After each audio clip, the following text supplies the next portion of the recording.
Hello friends and welcome back to Generation Pixel, and today, well, it's time to put to bed the 24-hour video game video shop rental challenge set by none other than Ginger Hippie Gaming 42. Now I did, as per the rules, pick myself a game from my collection I've never played, solely on the artwork and the name, so Robotech Invasions. Want to see the review? Then just wait until after the titles.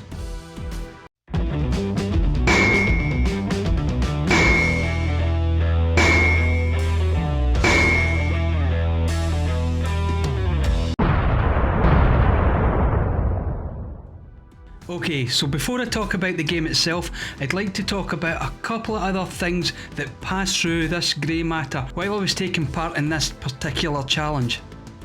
Because you see, this little experiment didn't just force me into playing one game and trying to get the most out of that one game. I mean, your brain, it doesn't work like that. You see, at the back of my mind, regardless of how I was approaching this challenge, I knew I had so many more games, and not only that, I knew I had so many more modern games. And not only that, I knew as an adult, opposed to being a child, I knew I only had a limited period of time to play the game.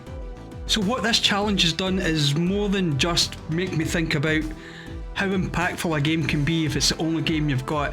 It made me think about the differences between gaming as a child and gaming as an adult, and it also made me think about past gaming versus present gaming. So Si, this little fun experiment that you decided to thrust upon us has probably had a little bit more impact than even I expected it to have. Anyway, let's get on to the game itself.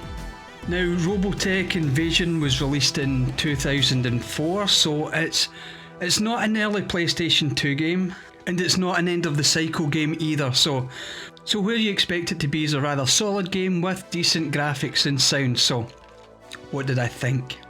Like, as I've touched on, I can't give a quite full review of this game because I only had it for 24 hours. And not only did I only have it for 24 hours, I only had it as 24 hours as an adult with lots of adult responsibilities. So I only managed to get about 4 or 5 hours of gameplay. So this review is going to be more of a first impressions rather than a full-blown review, obviously. But I think it's fair to say that anyone who has a good deal of experience in gaming can do a decent first impression. So here we go. Now, the game doesn't open up strong at all. I was so close to just thinking, I'm not going to do this. This challenge is just not worth my time and effort. It has one of those really annoying opening tutorials where you play as your character but overpowered, nowhere near like the level you're going to actually be playing the game for when it starts proper. Now, of course, being an experienced gamer, I recognised this trope straight away, so I knew this wasn't how the game was going to continue, not for very long anyway. So bearing that in mind, I did plough on and decide, okay, I'll get at least to the main gameplay and see how it goes from there. Now, graphically, it's not really impressive, but it's not really bad either. Now, don't get me wrong, it is filled with early 80s browns and greys everywhere, so it's a very muddy looking game in places, but I'll get to that. Now, due to the way it started, I was expecting this game just to be a plain and simple first person shooter run and gun.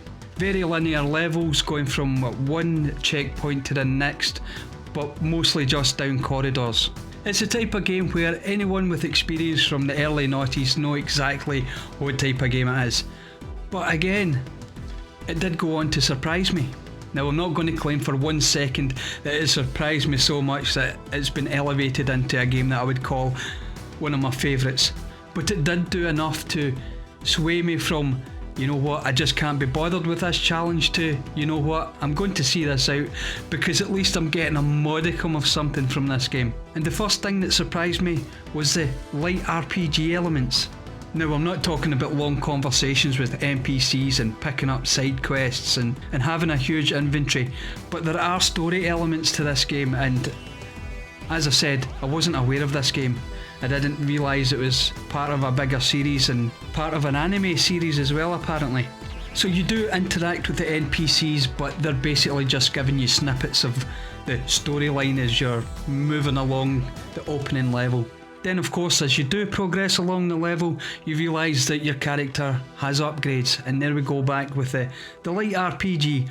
Nothing drastic, nothing special, but it's just little touches like that that can turn a simple first person linear shooter into something that's maybe worth putting a few hours of your life into. Now when you look at the graphics, they are fairly standard for 2004. As I said, lots of muddy browns and greys and greens. And the character models, well, they're not bad, but they're not great either. But the reason I say that they're not great is basically because I'm comparing them to games that came out at the same time. Games that included Metal Gear, Twin Snakes, Star Wars Battlefront and Grand Theft Auto San Andreas. Now considering that those three games, however, were games that I loved at the time and still love to the day, Robotech Invasion wasn't exactly going to set my world alight, not now in 2021 anyway. But there were some lovely little touches to the graphics, because you see, it wasn't quite just muddy browns and greys all the time. Out in the open there was some lovely bright blue skies, and one thing that took me back and I had to stop and look for a while was the lens flare from the sun which they'd drawn into the game, and as I said, I had to stop and I just looked at it and I turned the camera left and right and had a good old 2 or 3 minutes just checking out the work that had been put into this solar lens flare. So that's the visuals. They were fairly average for the era. They had little flashes of genius or at least inspiration here and there, and I've seen much worse from games that came later in the console cycle, so it's not too bad. So graphically I would give it maybe a 3.5. Yeah, a 3.5 out of 5.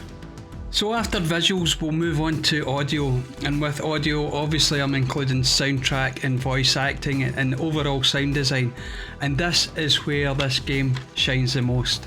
Now with just a brief look into it, you can see why the sound of this game is where it shines the most, and that's because the person responsible for the soundtrack was Jesper Kyd, who obviously went on to do things in Borderlands, Assassin's Creed and Hitman, so it did of course have a rather talented composer behind the music. And of course, coming from anime, they had of course the original actors to voice the game, so again it was another level above what sometimes you got, especially back in the early noughties, early to mid noughties. The overall sound design, other than of course the soundtrack and the voice acting, is pretty standard, pretty non-existent.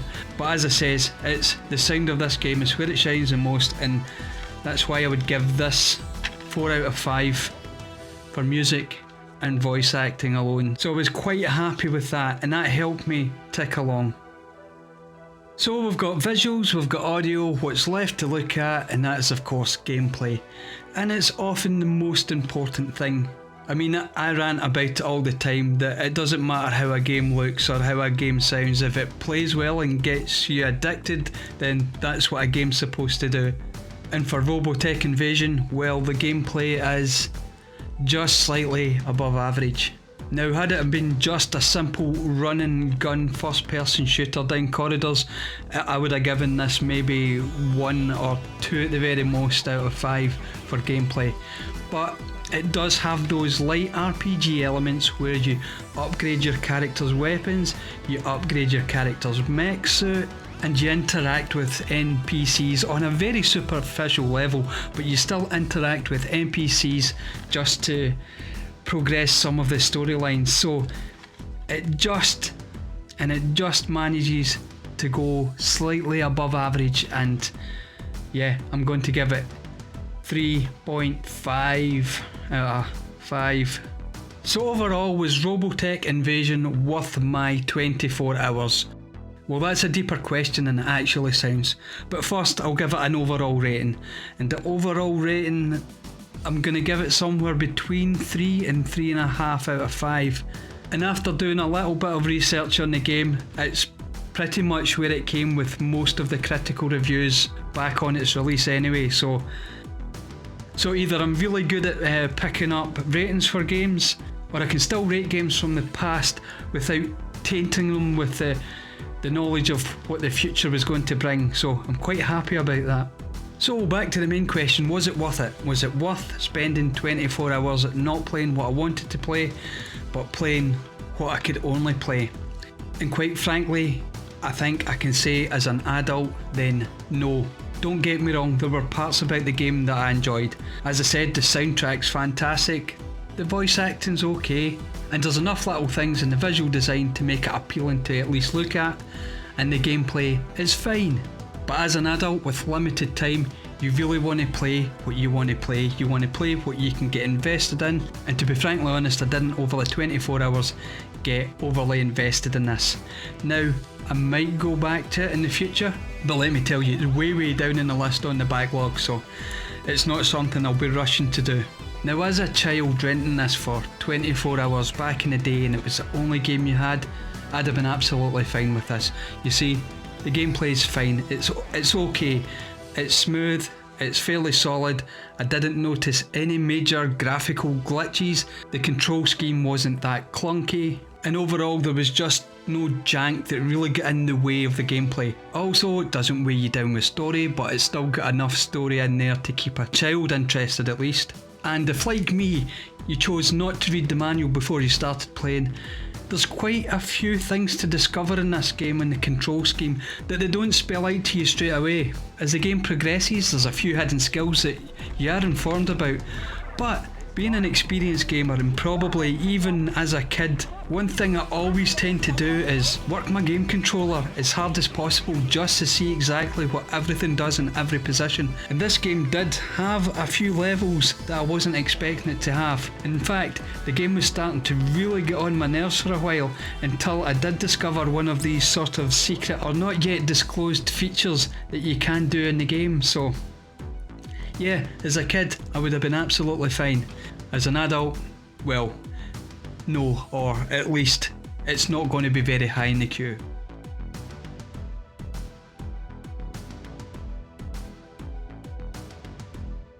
So there you go, that's my first impressions on Robotech Invasion. Now, I hope I've given you enough of an impression to make up your mind whether you want to take it off your backlog or if you want to pick it up and give it a try for yourself. I mean, it's fine for a collection game, I'm happy that it's in there, and I know at some point I could go back and play it. Just not straight away, that is. Now, if you haven't seen the original challenge from Ginger Hippie Gaming 42, I recommend that you pop over to his channel, watch his video and decide whether you want to take this challenge yourself. If you've liked this video, for me anyway, then give us a thumbs up because it makes such a difference to the channel and it's always well appreciated. But more importantly, drop something in the comments. I mean, have you played Robotech Invasion? Because I'm sure a lot of people have, and if you have, what were your thoughts? Did you play it back in the day? Did you play it recently? Just talk to us down in the comments and I'll get back to you. Anyway, thank you very much for watching this video, and until next time, cheerio!